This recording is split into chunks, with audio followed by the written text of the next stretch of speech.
Hello, everyone, and welcome to another episode of Business Fusion. I'm your host, Philip de la Vega. I'm joined by my co-host, Carlos Raldiris. And today we have the honor of having as a guest, Esther Aguilera. She is the president and CEO of Latino Corporate Directors Association. Esther, welcome. Welcome. Thank you. I'm happy to be here. Thanks for having me. It's our pleasure. Please give us a little background on the on Latino Corporate Directors Association, what it is, and how you got engaged with it, and what it's all about. Happy to. Thank you for the question. So, for me and my personal journey, my personal and professional pursuits has been about elevating Latinos to positions of power and certainly taking our seat at the table. My path there wasn't a straight line. I was born in Mexico and an immigrant from Mexico, grew up in California, but had an opportunity to move to Washington, D.C. and have worked with some of our most powerful leaders, members of Congress, cabinet members. I've organized meetings with U.S. presidents, worked with top leaders in the nonprofit and the business sector. So when it was really a pioneering group of Latino corporate directors who were tired of complaining of the low number of Latinos on boards and tired of hearing the excuse that they, search firms and companies could not find qualified Latinos, they formed LCDA. And it was a great match to have me. They hired me to grow the organization and grow our impact. So we've been in operation for about 5 years. This is full operation. So we're still young, but we're having great impact. Well, Esther, thank you for that. I guess for our audience and listeners, perhaps we can have a little background on what is a board of directors and what is the relationship between the board of directors and, let's say, the CEO. Thanks for the question. So the CEO reports to the board of directors, and they have the governance role to oversee the functions of the organization, not from an operational perspective, but the board is accountable to the shareholders and those that are investing in the public company. And so that is really where the relationship comes in. The shareholders want to make sure that there's some accountability for what's happening and the functions. And so directors need to ask the right questions. They have fiduciary responsibility. They fire the CEO, provide guidance and making sure that, they become the eyes and ears of the shareholder, basically. Right. That's a great clarification. If you could just share one other thing with us about the differences, for example, between, say, nonprofit boards and profit, regular boards, if you will. Well, the stakes are higher when you have a for-profit public company board. There are so many issues that are impacting companies today in the boardroom. And so the role of the director is more demanding today than ever before. There's risk, there's finances, there's operations, there's cyber. And so those kinds of things, there's so much at stake. And again, there's money invested versus a nonprofit, which is obviously a charitable organization. And the board makes sure that those who are investing, whether it's foundations or individuals, in that nonprofit, that there is a stewardship and that the organization is providing the functions and programming work that they say they provide. So the CEO and the nonprofit is accountable to their board, but it is more, there's no connection to the investors in it. It's a lot more independent as a board. But there's, there's also private company boards, as you know. They are not public and don't have to disclose a lot of information about their boardroom and other functions like a public company board does. But there is also a big difference in terms of a public versus a private for-profit company board in terms of how the boards operate. That might be a conversation for another time, a very interesting, fascinating distinctions. Very helpful. It presumes then, or at least I presume then, that the types of people that you look for each of those different types of boards could be quite different, right? The talent that's required for it, the experience that's required for it. Could you once again, so that we can level set everyone on the conversation, what types of people typically fill boards? Well, if you're the good experience you get on a nonprofit board is really that fiduciary governance, some of the governance aspects. For a publicly traded company board, and one thing that that I hope we really get into as well is, the institutional investors and shareholders, who are shareholders to the companies today, are a lot more vocal and active in what they want to see around the table. So they have a skills matrix, and they want to make sure who's around the table. Are they too cozy with the CEO? Have they been there too long? If something goes wrong, well, did you have someone with that skill set? We know that there's a lot of trends in business today. Are you making sure that people around the table have enough knowledge, experience to be able to ask questions and of management to make sure that the investments in the companies are in good hands? So there is a lot bigger emphasis placed on the skill set, and they look for deep functional expertise, industry expertise, having run P&Ls, large P&Ls, depending on the size of the company. $1 billion, $10 billion P&L is very typical there. But today, by the way, and this is an evolving conversation as well, there's a bit more of a broader aperture in the skill set as well, because they're looking for C-suite level or SVP level that can bring in even chief human resources officers today are in greater demand. So there is a shift happening in the recent past. Boards looked for current and former CEOs, COOs, and CFOs a lot. A lot of that is they want to have a prestigious board just for those names.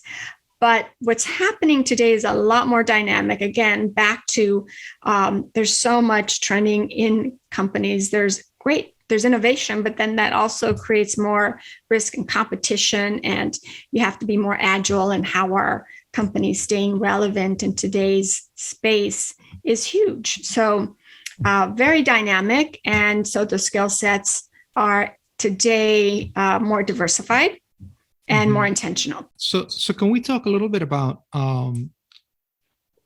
the Latino presence in the boardrooms? Because it's really and correct me, you're an expert on this, Esther, but my understanding, for instance, is that today's purchasing power for the Latino Americans or Latin Americans, it's about $2 trillion. That's the purchasing power. So it's about almost 11 and change percent in the US economy. In the US, we're just talking the US, right? So, $2 trillion is a big marketplace. But what is your experience? What has been done with Latinos in boardrooms? Where are we? Where do we need to go? Look, where Latinos are, for decades. First of all, Latinos are the least represented on corporate boards by any measure and for any group. There's unfortunately less Latinos on boards, both in number and percent, than Asian, Black, white, etc. And it has been just historically very low.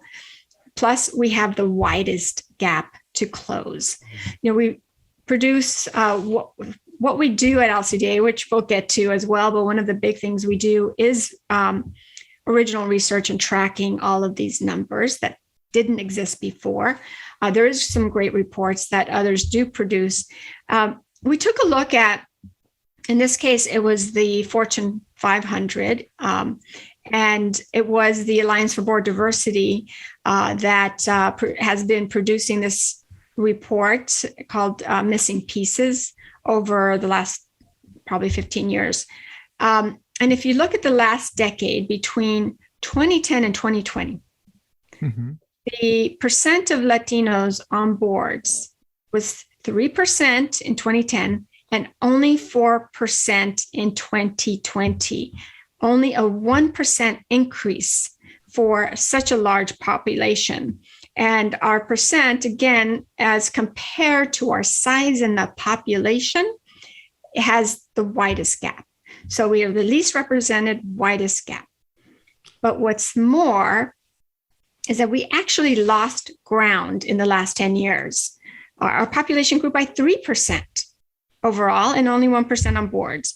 So, this is outrageous. How does this happen in 21st century America when, to your point, Philip and both of yours, this is a huge demographic.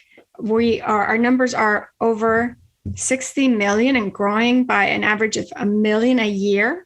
Mm-hmm. Our GDP is actually 2.7 trillion. If we were a country, we would be the 7th largest economy, and Latino market share is growing, more than 50% greater than any other demographic and greater than other countries. So plus we are contributing 72% of new entrants to the workforce. So this is the growing customer base and employee base. This is one of the biggest stakeholders for companies, and yet we are invisible in the boardroom. And it has been, I have some good news for 2021, but historically very, very low. Very, very sobering statistics. Very sobering. And one of the things that my brain goes to when I hear things like that, and I agree with you that it seems that we have taken a bit of a step back here, is what are some of the root causes of that? I mean, do you, in your work and in your study, and in your research, have you found what some of those root causes are? Is it, as some people think it is, that it's about bias? Or is it that there's no representation? What are some of the sort of fundamental root causes you think of that issue? I would say two things. One, this has been the prevailing misperception that is repeated over and over again. So people believe it, from the search firms to people's own networks. Well, there aren't qualified Latinos. So they move on. They don't do the work it takes to really find out what is the talent pool. And that's why we were set up, because we're debunking that myth. But it's still a huge problem. I would say the second thing, probably three, the second thing is that there are these misperceptions about Latinos. My board was asking the same question that you had. It's like, why are we so invisible when we're right in front of them? Like, you don't have to look far to find Latinos who are not only qualified, but in terms of the population. And so we teamed up with a few other Latino business organizations and civic organizations to do a poll. And we found out from the poll that, among Americans, non-Latinos, they perceive that over 33% of us are undocumented, when in fact, and that maybe 40% are citizens. The reality is that 80% of us are citizens, and close to 90% are either citizens or legal permanent residents. So it is a huge misperception there. On the other front, the poll found that they believe that nearly 47%, so nearly half of us are laborers. Specifically, the question was farm worker or laborer. And look, these are important, essential roles, as we learned from pandemic, and Latinos do have and are over-indexed in essential roles that are on the front lines, especially, in these times. But there's no mindset or narrative with the reality that says we are leaders in driving business formation more than any other community. We have a strong tradition and history in driving business growth in corporate America, and that there is talent. That is not the narrative about Latinos. And so, media and other things perpetuate that, but people's own, this become not only, biases, but unconscious biases. And we see that when we talk to people in the boardroom, they'll say, well, we did a search and Latinos didn't bubble up to the finalists. We didn't have folks that we can tap for this role. And so we are writing letters and meeting with a lot of company board chairs and NomGov chairs. And so we're constantly having to make the case. And we do that through our membership. So we have a large membership of Latino corporate directors and qualified aspiring directors.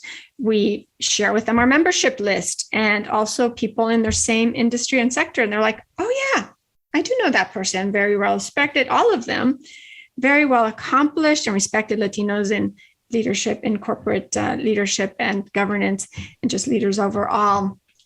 So we are constantly having to make the case because the first assumption is that, and we see some of them say it in some ways, that we can be your customer, we can be your employers, but they don't see us in the board level. I listen to you, and while I can say that I'm surprised, I'm not shocked.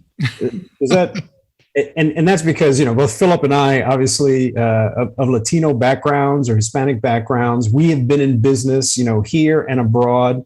Mm-hmm. I think a little, and Philip, I'd love to hear from you on the subject. My own experience has often been that some of the most, I prefer working in a talented and diverse organization. And in some of those organizations where I've worked, some of the most talented people were people of Hispanic backgrounds, women, African Americans. And so, for me, when I think of, top qualified talent, it's natural for me to go and cast a very, very wide net, whether, in the past as a human resources head, I was, looking for executive talent, or I was, looking into the organization in order to identify early career high potentials that we could grow into seasoned executives. But for many others, I'm sure that hasn't been the case, right? If you're not of that persuasion, and that's the importance of representation, you may not be of that persuasion. Philip, in your case, you too have had, a tremendous amount of experience as an executive, both here and abroad. What's your take on it? I mean, have you seen that organizations often miss us, and the talent and the quality that we bring? Is it a question of bias? Is there something else that's going on from your perspective? So, wow, multiple points. Look, first of all, I like to say I believe in diversity, not just simply because so many people of color or whatever not. When I've worked overseas, I would manage hundreds of people, and I would make sure we have some type of diversity, even if they were from different countries and whatever not. Why? I truly believe that diversity provides a more enriched perspective on business management. Going back to the boardroom, the board of directors is supposed to challenge in a healthy way the CEO for strategic direction and accountability. And if that person is not really leading the business where it needs to be, then they're missing their fiduciary duty, right? Mm-hmm. Number one. Number two, yes, I have worked in, lived and worked in Europe, Latin America, Africa, clearly the US. I am a US citizen. I speak 3 languages, and I've managed P&Ls over $1 billion and hundreds of people. I have heard in the past, just like Esther said, well, it's kind of difficult to find, people with that profile. I think it's easier to reach out to people in your network and say, these are the quick, individuals that we could turn around for a board or for a C-suite role, versus doing the actual due diligence of going out and trying to incorporate diversity, not just for the sake of doing so, which is important, but also because it's healthy for the business. Right. So I have seen that, and it is unfortunate that in 2021, 22, basically, right, it still happens, and it needs to be justified. That's my perspective. I don't know, right. Esther, what? No, exactly. And I think, look, they don't have to justify that an all-white board is producing as, or guiding the company to produce the best it can, which I think we know that they're missing market share. But going back to, in the terms of the survey, this was across the board, and even on the more higher income areas, it was, just as bad. And so when you have, these are the people in power, especially the white, and there's another earlier poll that just looked at the perceptions of white Americans towards Latinos in both by different income brackets, and, saw equally stark representations. I would say a third area where, there's, I think the perception does also contribute to this, is that we're often have to have qualifications and, that are above the bar of anybody else's. And we're expected to do and bring so much more to the table than, I see so many of folks who are really qualified and more qualified than some of the people on the boards. So it is still that misperception, and someone has to really shine in so many different ways for them even to be on their radar. That really limits it. And that kind of scrutiny doesn't happen with anybody else.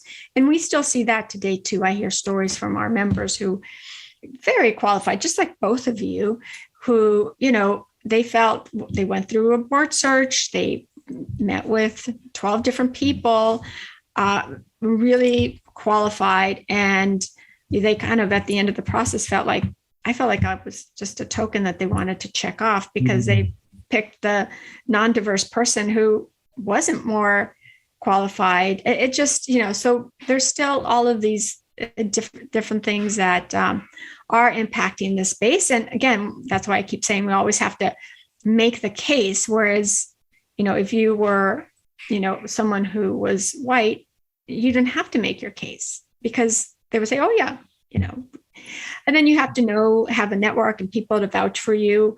There's a thing called a corporate. So this is maybe number 4, their board culture. And to me, that board culture means they want people to kind of think like them, and not, cause waves in certain ways. But that's changing a little bit, because again, the investors do want more challenging questions and more. Yeah. Look, for me, I'm a business manager. I'm a businessman. I like business and all that. The equation for me is quite simple. 30% of the 17 trillion, $17.5 trillion US economy, 30% is not properly represented in the boardrooms. Out of that, purchasing power, which is the Latino community, is about 11.5% or so. That's a big number. That is a big number that continues to grow, and it just makes business sense to have this representation in the boardroom if you want to be successful, as we keep on evolving as a country. And we need to embrace how the country is developing. Look, you're absolutely right. In a country where you have those kinds of numbers in terms of purchasing power and just growth, a board without Latinos is just incomplete. And I mentioned some numbers of the S&P 500 in the Russell 3000 index, which is the 3,000 largest companies in the U.S. More large and mid caps and small cap companies. Latinos there are only about 2.5%, and over 80%, 85% of Russell 3000 board seats are held by white. That means that boards are dangerously disconnected from the marketplace, from where there's opportunity to grow and bring more value to the company, where there could be, again, the market share, missed market opportunities. And that, as you rightfully say, Philip, is not serving the shareholders. Dangerously disconnected. And this has real implications. an example of that is we have amazing trends in Latinos forming entrepreneurs, businesses, founders, and yet the capital isn't being invested there, even though, there's a lot of not only growth and growth potential. It just seems like the perception there again is that it's a risky investment. But how can it be that, if you told somebody that, hey, there is, a country that has a democracy, is safe, has a good judicial system, where, their purchasing power is growing 5% a year or more, indexing in the top, 3 or 4 countries. Wouldn't you invest in that country? It's just sort of like, that is a smart investment. And yet they see it as risky. In every, whether it's venture capital or private equity, a few have gotten into, hey, let's invest in, Black, PE company or VC and a Latino company. And that's one. Hey, well, that's, only one. You should go all out. You're going to make great returns by investing in this community. Bottom line. You've done such a fantastic job of framing the problem, right? Talking about some of the root causes. It would be fantastic to hear a little bit more about how your organization is really attempting to make a difference. And then after that, I'd love to talk to you a little bit more and get your thoughts on, for the individual who's really interested, the Latino or other who's really interested in one day being on a board, what are some of the preparatory steps? What are some of the things that they should be doing now, right, in order to be recognized? But let's start with what your organization is doing to kind of help address the situation. We lead with supply, which is really important. And that debunking that myth is by showcasing and showing them where they can find the supply. We work extensively, so we focus on supply, we focus on demand and opportunity for the boardroom. And in this space, we work with all of the search firms. We work with private equity because we want to see Latinos on public and private company boards. We work with the institutional investors and others who are providing that pressure. And we are very proactive, kind of both in advocacy and in engaging those that influence board placement. So we have written letters to, starting in California. California, by the way, a whole nother subject, has 2 laws, one requiring women on boards, another requiring race ethnicity. So we wrote letters to every California company that does not have Latinos on the board. And have had some really interesting conversations. Initially we called out California companies that were all white. And guess what? That at the time, that included a Chipotle, a Pollo Loco. It included Molina Healthcare, who 75% of their clients are Latino and employees.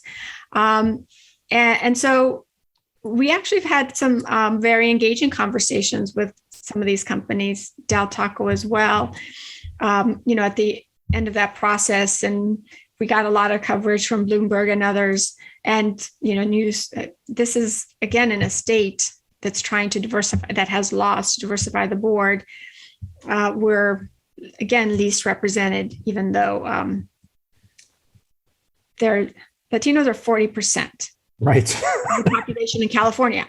There's more Latinos than white. So we're the largest demographic. 40% white are 35%. Asians are, I want to say, 14%, and Blacks are about 6% in the state. And yet the board numbers are the opposite. We only have less than 3% of those board seats. And even with this law, we've made a little bit of change, but other groups are growing faster in the boardroom. I think the Newton gravity, it defies the science and just the logic. So that I have a different chart there that I can share with you, which is really, again, really sad. But so what we're doing is engaging with the companies, and we formed a coalition because we do in the advocacy side. A lot of our Latino organizations know this is important. Having a seat at the table matters. And so the letters we're writing is from a coalition. And the coalition itself has its own website to get involved. And so, we have heard and engaged with some of the companies and helped to source candidates. So that's one way that we actually are making a difference. And whether they come to us for candidates or they find their own, great. We heard from Chipotle where they said, sent us an email. You'll be happy to know. And we're about to announce a Latino for our board. Same, Del Taco, I met Valerie Insurgentes, who was added to that board. And, we heard from them as well. So it's incremental. It's board by board. I mean, it's not something that you can legislate as easily. I mean, they legislated having race and ethnic diversity, but then that means they can pick from, it doesn't say you have to have Latinos in there. I mean, you would think from your own self-interest, like do this and add Latinos, not for the diversity case, for your own self-interest in the market share that you're missing Absolutely. out. Yeah. So now we actually this year wrote to the Fortune 1000 companies, and the investor effort that started focusing on women are now including and applying pressure for race ethnicity. Certainly after the awful incident with George Floyd and more focus on inequities and social inequities that exist, that has helped propel more interest in getting the fact that the public and investors are paying attention to this. Luckily, this year already, we have helped to influence, for the first time, historical fourfold increase in the number of Latinos appointed to boards. We've either directly or indirectly and have been tracking about, I want to say 350 or more, and we're still counting. The year's not over yet of appointments this year compared to 93 appointments all of last year. That has been great engagement. Our members help to connect us and send us opportunities. So we have helped and provide candidates to about 250 board search opportunities. And we connect them with our membership group, and we send the opportunity to our members and say, okay, who has the skill sets and interested in bandwidth for these? And so we forward those resumes on and curate, make sure we're connecting with them. We are seeing a trend. Last year, I think we helped with about 150 board searches. And so we've more than doubled it this year. But we're also seeing that the board searches that we're working on, they're taking our folks more seriously, and more are getting interviewed, more are landing the seat. Whereas before it was like window dressing. It's I think that pressure from certainly society and investors and others are helping. And then our efforts clearly are making a difference. And by the way of those numbers, over 40% are Latinas. By the way, Latinas are only 1% of Fortune 1000 companies, at least of any other, even gender group. So we're seeing of the appointments this year, 40%, more than 40% are Latinas, and 47% are first-time directors. Your organization has researched the problem. It sounds like you've identified the talent. It sounds like you're doing the best you can at showcasing that talent, and you're seeing some real dividends paid as a consequence of that investment.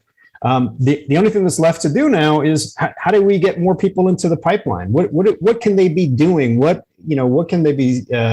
What kind of experience do you think they need to be getting underneath their belt? What kind of skills do they need to be developing? What kind of outreach do they need to do personally in order to be identified and potentially selected for boards in the future? Because we want to help you address this problem. Tell us how. That's right. Absolutely. Well, we part of our, as I mentioned, we focus on growing supply, the demand, and we're raising awareness with the numbers and raising profiles. We run a Board Ready Institute that really arms executives and those who are ready for their board journey.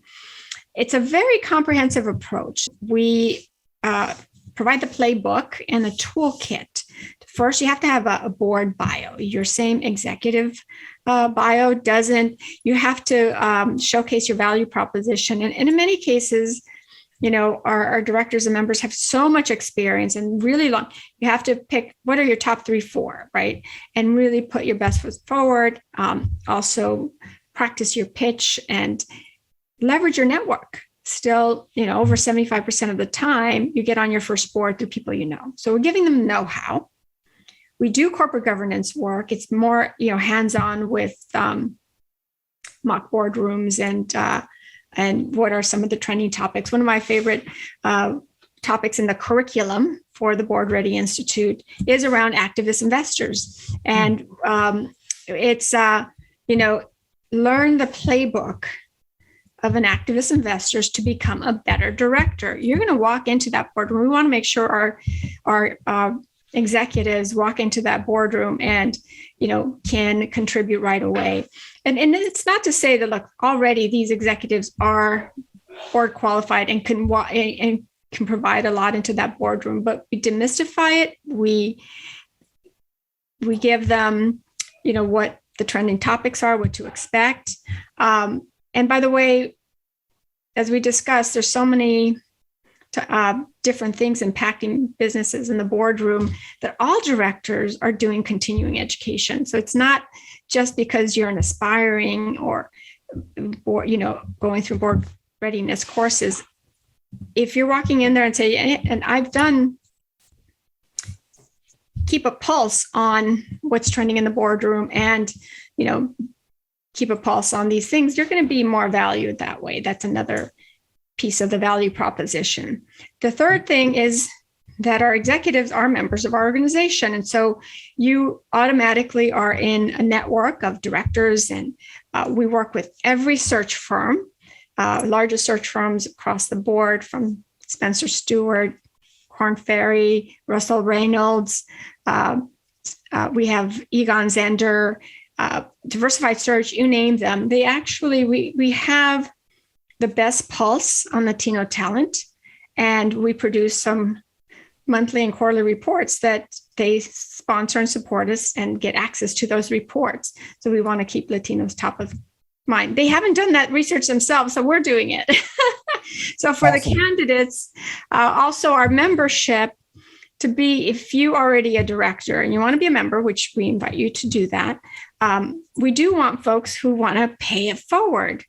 I've had one instance where a gentleman joined our membership, and, after 1 year, he's like, well, you all forwarded my resume for some opportunities. Nothing came of it, but so I'm not going to renew my membership. And we said, great, we want people who are joining. First of all, our dues for directors is only $500. Give me a break, right? That's the best value in town. And so we want those who care about the mission, care about paying it forward, and helping the next bench get on board. So that is our values. And so executives come in, they have the network and the coaching. We do mock interviews with the search firms, actually partner up with us and do one-on-one mock interviews. When you're walking into that interview, you've practiced, they've coached you, you know better what to expect and better ways to position yourself. We do coaching at different stages of your board journey. Lastly, we promote your profile for board opportunities. Look, we can't guarantee it. No one can guarantee a board seat. But it's how much you put into it, leverage your network and raise your profile, et cetera, that makes a big difference. So well said. Those are some of the nuts and bolts, but it starts with having a keen industry or functional expertise that helps you stand out, et cetera. Fantastic. Well, Esther, this has been an extreme pleasure, sincerely. Thank you for sharing this and highlighting some of the challenges and opportunities that would benefit business and also the representation of Latinos and getting more clarity in the boardroom. But we want to be cognizant of your time. I know you're a busy individual. If people want to get a hold of you or the organization, how could they do that? Sure. Well, our website is Latino Corporate Directors.org. You can find out how to join, either if you're an experienced director and want to support the mission and get on more boards. Or if you're an aspiring director, there's an interest form. So there's a lot of information there. When you submit your interest form, it goes to the team members that will directly engage with you and follow up. There's emails there. We have our membership directory on the website. We have so many tools. We have a Latino board tracker that tracks the Fortune 1000 companies and tells you which have Latinos, which don't. You can sort it by industry, by state. So we've got a lot of research and data that never existed before, because remember, you all are investors too. You should demand Latinos in the boardroom for the companies that you invest in. And we've got the tool to help you with that. We want to thank you for your time. Sincerely, thank you for taking this time. Wish you the best of luck. We will be in touch, I'm sure, as members, and continuing doing this. Hope to have you as a guest again in the future. My pleasure. Gracias. De nada. De nada. Our pleasure. Folks, this has been another episode of Business Fusion. Thank you, everyone. And hope you find it interesting. Please like, subscribe, make a comment, let us know. Until next time, be good and do good. Bye-bye.